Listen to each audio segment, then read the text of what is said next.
Welcome to AC Tech Talk.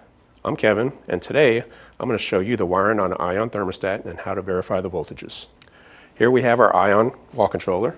Let's remove the front face. Always remember, your ion controller needs 4 wires. Okay?